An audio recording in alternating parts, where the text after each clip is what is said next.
Hi 8th graders.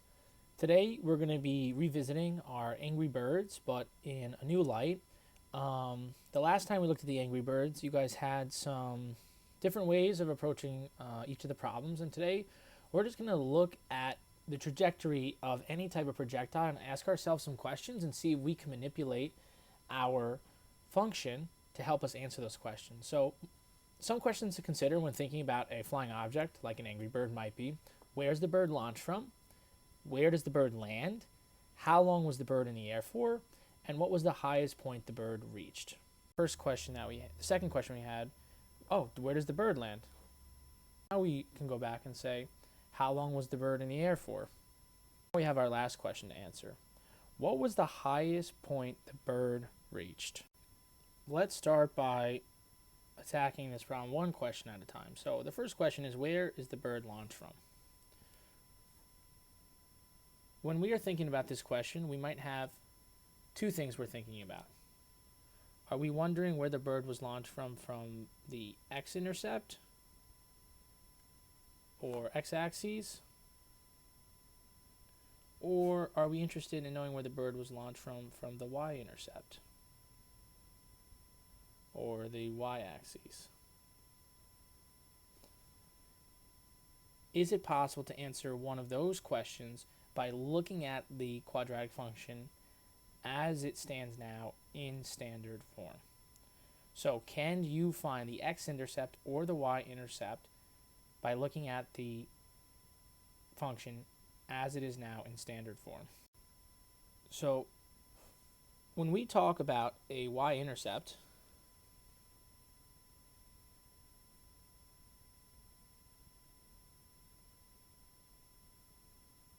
right?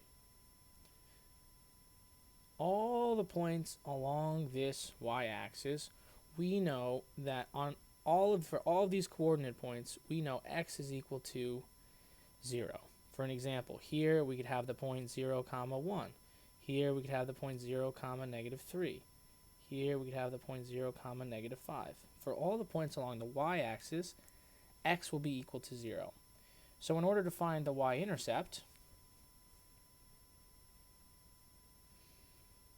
we are going to replace every x in the equation with 0. -0 squared is 0, plus 14 times 0 is 0, so y equals -24. This tells me when x equals 0, y equals -24. Y-intercept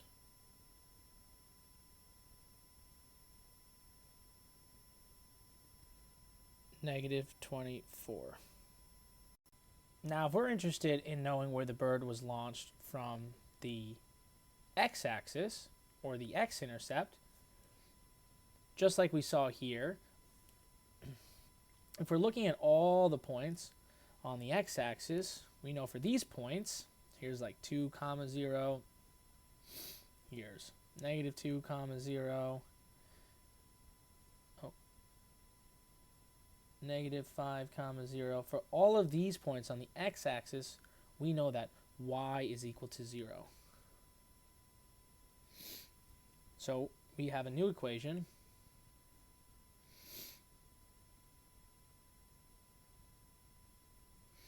And you may be thinking to yourself, well, how are we going to figure out in this situation what x is equal to when y is equal to 0? But I think because of the work you guys have done on Khan Academy already, you have an idea that we're going to have to use factoring in order to help us figure out what the x value is when y is equal to 0. So let's do a quick review of factoring. If I want to factor this trinomial, I am going to draw a model. My first term is -x squared, and my constant term is -24. Now, our goal is to find the two terms here that will sum to our middle term of 14x. Hopefully by now you've had some practice with factoring, but we still look at this as a puzzle. So one thing I do know is, since the coefficient of our x squared is -1, I know that one of these dimensions has to be -x, and the other one has to be a positive x. It's the only way for us to get negative x squared. Now we have to think about numbers whose product is negative 24 and whose sum is 14.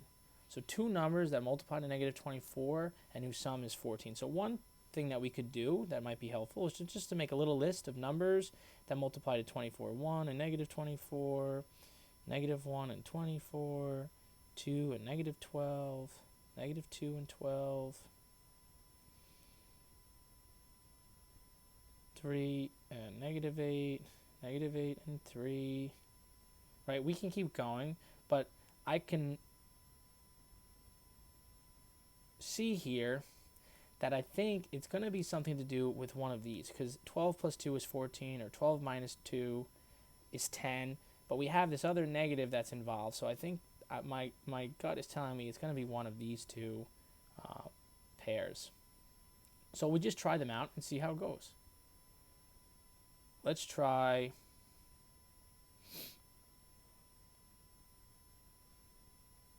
two here.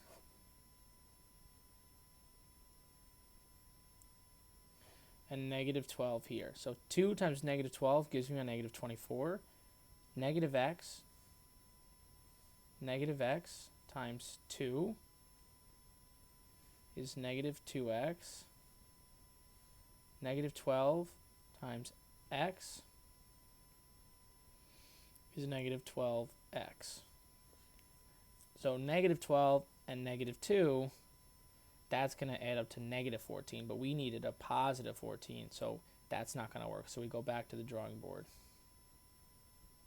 So now I'm thinking maybe if I put the negative 12 here and a positive 2 here, negative 12 times 2 gives me negative 24.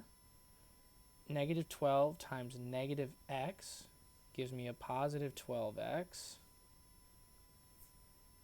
2 times x is a positive 2x, and now we see that the two terms here do add up to 14x. So now we have the dimensions of our rectangle, which gives us our factored form.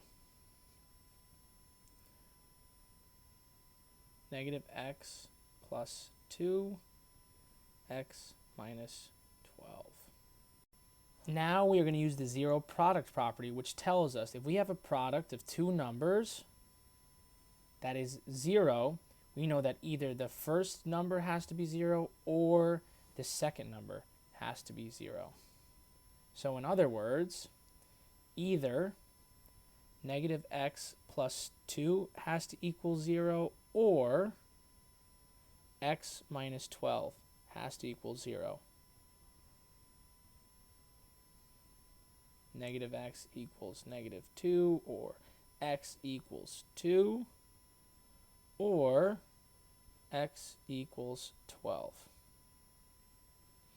Now we have our x-intercepts. X equals 2 and x equals 12. So now we're armed with this two new pieces of information. We know the y-intercept of this function is 24, and we know the x-intercepts are 2 and 12. So what we could do now is start to get an idea of this bird's flight path. We know the y-intercept is negative 24, and the x-intercepts are 2 and 12. So depending on the context of the problem, we could either think that the bird started kind of below ground level, maybe being shot out above ground level, or maybe we think that the bird was shot 2 units to the right of the y-axis. So either of those could make sense in the context, but I think the next thing we should wonder about is, I think we answered that question. Look at that. We know where the bird lands. The bird lands 12 meters along the x-axis. So we can look at the interval between the two x-intercepts, and we see that the bird was in the air for 10 seconds.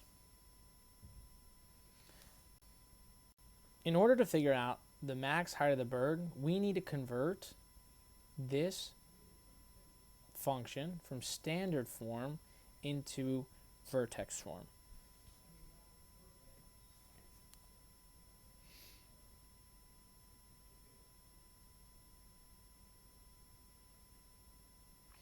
The first thing that we're going to do in order to convert this equation from standard form to vertex form is to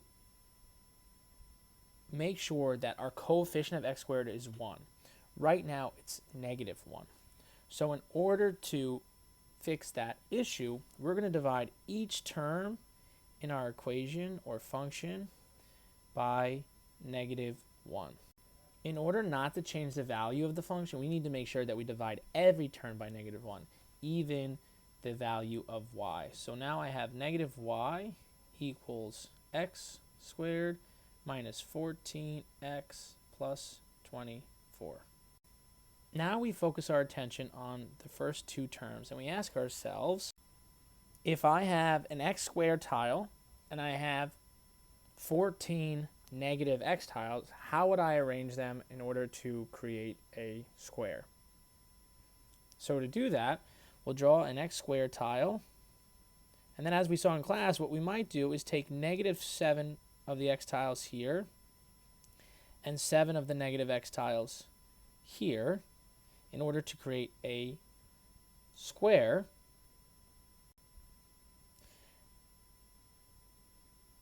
So we have x minus 7, x minus 7, and this means that we need to add 49 tiles in order to complete the square.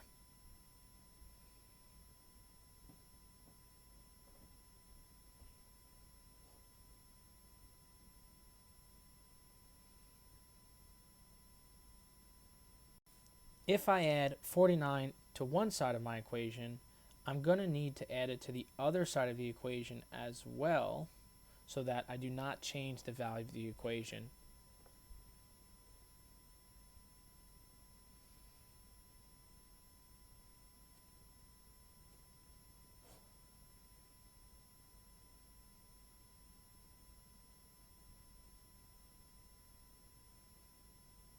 Now, we don't want to combine these constant terms just yet because we worked so hard to create this perfect square trinomial. And this perfect square trinomial is going to help us write this function in vertex form.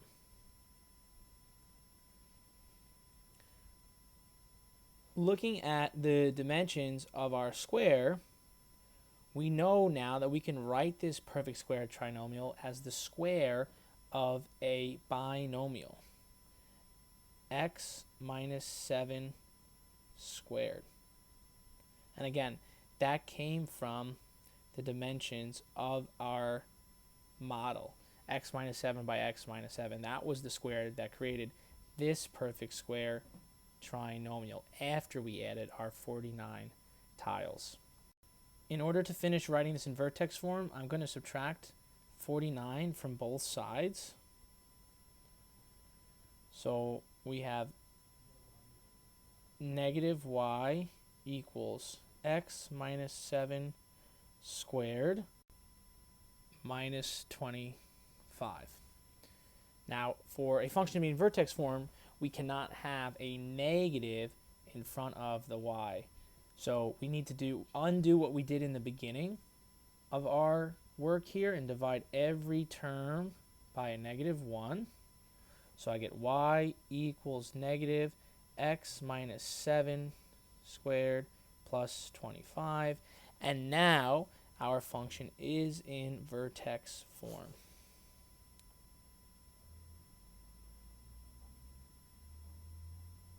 From what we learned in class, the vertex form tells us few key points, pieces of information. Since the coefficient here is negative, we know that the parabola is opening downwards or concave down. We look here and we look for what value of x makes this portion of the equation equal to 0. So this tells us that the x value of our vertex is 7 and the y value of our vertex is 25. So we know that our vertex is at 7, 25. And we know it's a maximum because this parabola is opening downwards. So our vertex will be at 7,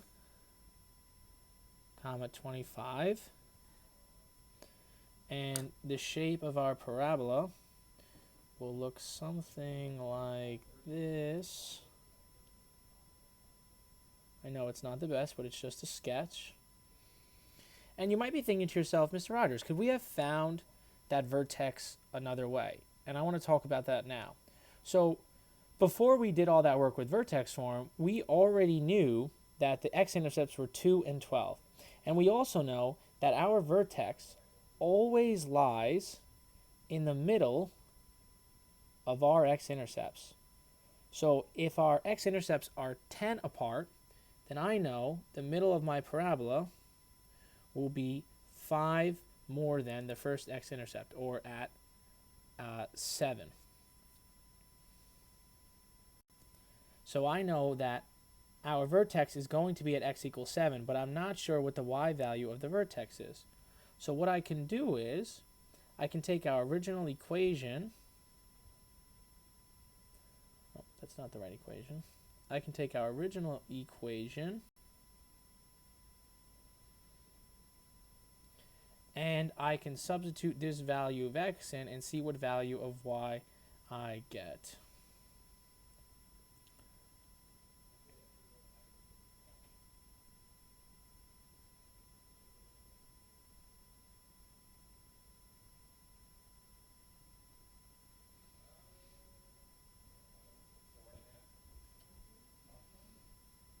Sorry, a little particular about my usage of colors here.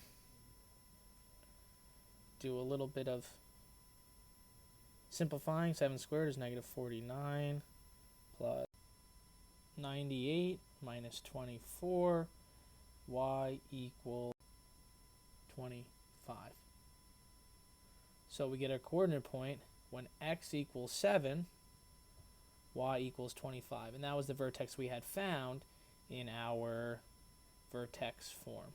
So there's just another way that we can find the vertex if we don't remember or we struggle to write something in vertex form. But vertex form is something you should be able to, or will need to be able to do on the regions in terms of going from standard form into vertex form. So now we've learned almost everything we need about the flight path of this angry bird just by manipulating our original equation into both factored form.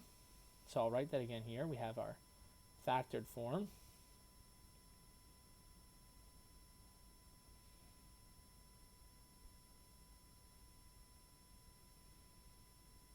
and our vertex form.